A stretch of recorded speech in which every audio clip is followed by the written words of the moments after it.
Hello, guys. Let's get together here. Let's see if are we live. We're not live yet. Oh, you're gonna do it live? Yeah. All right, we're live now. Hello, guys. This is Jorge Vasquez with Greystone Investment Group, where you invest, and we do the rest today. Next to me, we have Osvaldo, one of our top agents. Osvaldo's been with us for about 2.5 billion years.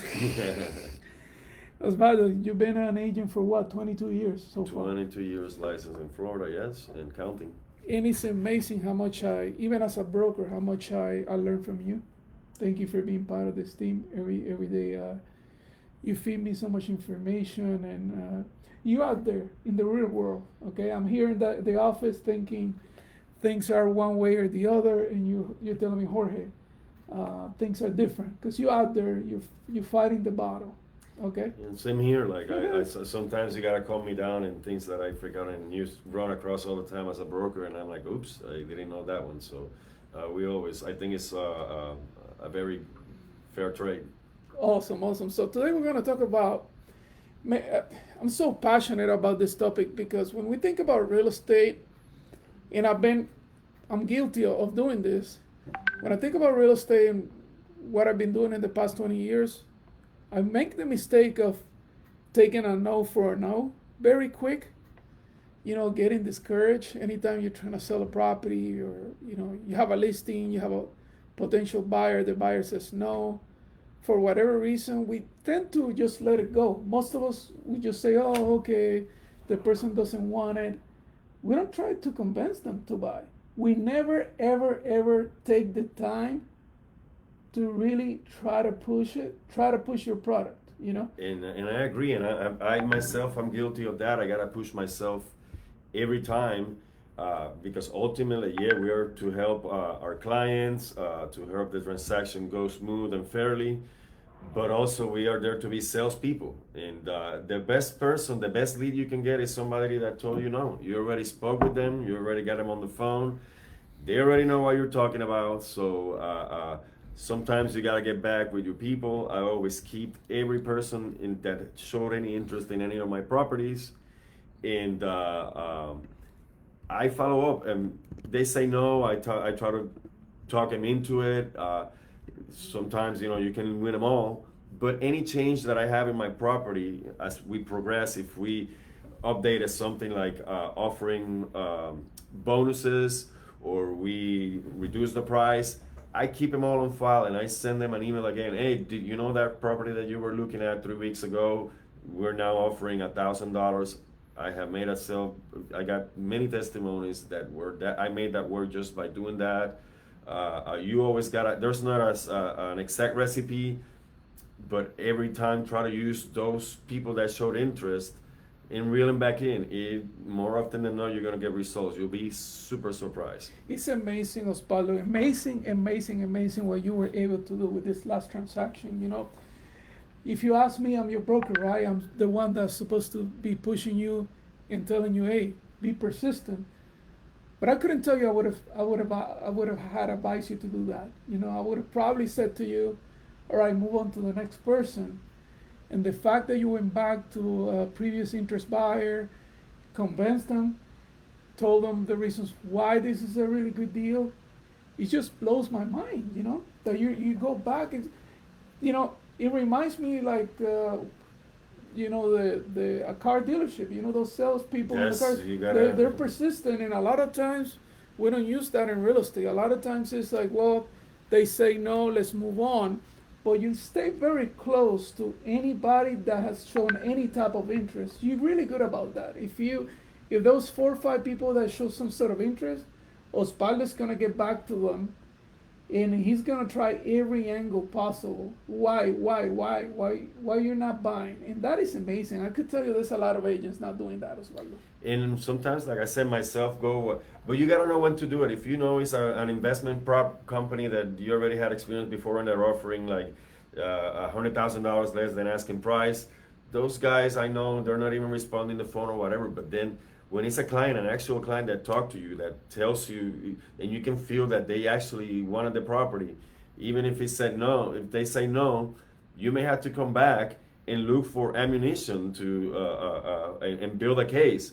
Don't go precipitated and go like and have no reason to tell him why he's crazy about not making an offer in your property.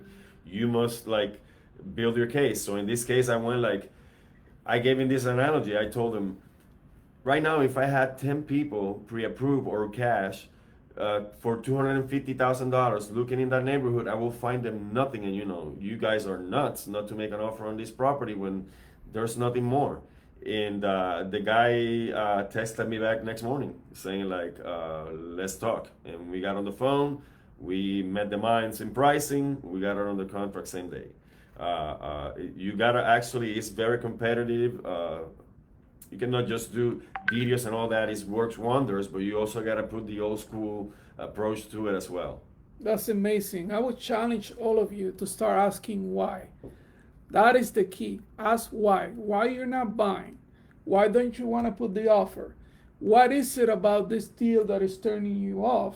And come up with compensating factors, right? That's what we're talking about here. Exactly, and you can go like, well, I understand what you're saying, yes, because he had a few points about the condition of the home and all that, and I'm like, I'm gonna validate those, but I think we're far enough over here, and I think you gotta ask him like the car person, and that was a great example. Like a car person says like, what do you want me to do so you buy this car? You want tinted windows? You gotta try to find out, and you're like, all right, 50, I cannot do 50. But what can we do in the middle? What will make you happy? What is the least? And then you keep picking their brain and try to go and tackle it. It's we gotta think like salespeople still, because we are. Videos and all that is important, but how you push and how you approach and how you gotta believe in your product, get and study your product, know your product, and then you will have a lot of ammunition and a lot of comebacks when they try to, because the other realtor is gonna try to bring you down, and you gotta just fight back and go like, no, you're gotta be nuts. I might not be all the way up here, but let's meet here. And that's my advice to you. Just keep being a salesperson. Have all the media, all the videos, and all these contents are good, but when you are actually talking in front, don't turn down or turn away from somebody that showed interest. That person almost said yes, so that's your best lead. I think that a lot of us think that, and I've heard this before, where we're not salespeople, we're marketers. That's true, and that's not true also. I think we're both, right? You're a marketer first. You're gonna be out there putting your property all over the place, but at one moment you switch gears and you become a salesperson. You can't Exactly. just rely on the property. That's the point today. Asking why, coming up with compensating factors, and don't let just the property be the one doing the selling for you. You do some of the selling. I would challenge you to start asking why. Start taking the no's as a maybe, every no as a maybe. Try to come up with, the main reason, what's the pain, what they're not buying. And Osvaldo, this is an amazing example because this property had not sold for a long time, and you went in there and got it done. You went in there and got it done. It's insane. And the deal is like, of course, I had a lot of motivation. We were not getting any bites, and I'm not gonna let go of this person. This is the very little I had, and we had to fight for it. And I think the team, we all, it was all a collaboration, but we got him to make an offer, and that's what we're all about, trying to put things under contract for our sellers. So what do we learn from today here, guys, is that persistency pays. Never take a no. Start taking no's as maybes. That's the mind shift that you have to have. Okay, no's are maybes, and that maybe leaves an open door. No, until you don't take a no until you figure out what that no means. What are the pains that's creating that no, and can you compensate that no with some other stuff? Once you've gone through that exercise, then you can feel better about letting it go. But let's find out what the pain is. Why is the reason? Because obviously they like the property, right? They were enough to they reach were out and enough make to and reach make an, out. and make an Yeah. offer and went through all that trouble, not to say no. And sometimes you'll be surprised. Sometimes they just want a little more. They just want to feel like they got something You gotta get it. That's something sometimes, and I'm gonna tell you this. Sometimes, and I discovered this in another listing we had. We only got to negotiate 4% for compensations, and it was split in two and two. I dug the brain of one realtor. She was like, "You guys are not paying." So I'm like, "How about if I give you $1,500, a $1,500 bonus to your side only?" All she wanted to do is feel like she was making a little more, like feeling validated. Immediately, she brought that same day. She brought me an offer. I can go on and on and on and on. How you had to keep everyone that said no, prospect number one, and I have my own system. You can use your own, but have a system organized so that you can reach out and mass text or email all these people that showed interest in that property. All right, so I think that one thing that we learned just now that's really cool is you brought up a good point. So coming up with the reasonings why the client is saying no, but also understanding if there's an angle there with the agent. Is the agent the one stopping And the transaction? it does matter. Sometimes he doesn't show you, and I don't want to make this video too long, Jorge, and keep going bouncing, but also relationships with the other. Sometimes I see a lot of agents trying to play a lawyer and call you right away, and I try to calm them down. I'm like, hey man, you know, anything you need, I'm here to bring us to the closing table. When they hear this words and the intentions that you are not trying to be enemies or whatever, because you never know when you're gonna need. You could probably win this battle. Oh, I am not gonna give you any closing or whatever, and then your property come out in inspection with something huge, and then you already are gonna make it awkward for yourself. Keep good relations with the other agents, respect them. They're working as hard as you. As a matter of fact, when a buyer agent comes to me, he's my hero. He actually brought somebody that's gonna pay for this property, and you gotta try to like keep diplomacy between the other side when possible. I have lost it with some people, and then, but when I lose it, it's funny that they sometimes actually apologize for me. They go like, I must have done something to get you that mad because you were nice the whole time.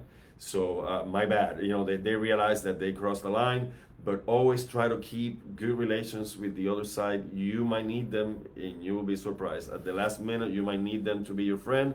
And if you already started playing lawyer and then going like, oh, this is not good for my, be cool about things. Help your buyers and your sellers, but also keep a good relation. That's actually working for your buyer or your seller is keeping another relation with the other one, because you could kill it because he didn't like you. Anything matters. Everything is a whole. So. All right, we want to thank Osvaldo Gonzalez, top agent at Greystone Investment Group, reminding us the importance of staying persistent, finding the reasons why, coming up with compensating factors on this potential buyer or seller. Do not giving up on it, making sure that you build a relationship with the agent. You have to build a relationship with the agent. A lot of agents are not doing that. They're just, communicating with the other side via email, not taking the time to make a call. In building that a little bit of rapport with that agent, that's very important. Thank you so much for your time, Osvaldo. We really appreciate you here at Greystone. Thank you for being so excellent when it comes to everything sales, everything else. Remember, guys, stay tuned for the next video coming soon. At Greystone, you invest and we do the rest. Thank you, Osvaldo. Thank you. Thank you for having me. Yeah. All right. And by the way, we're like 6 feet away. Take care, guys. Bye-bye. Bye-bye.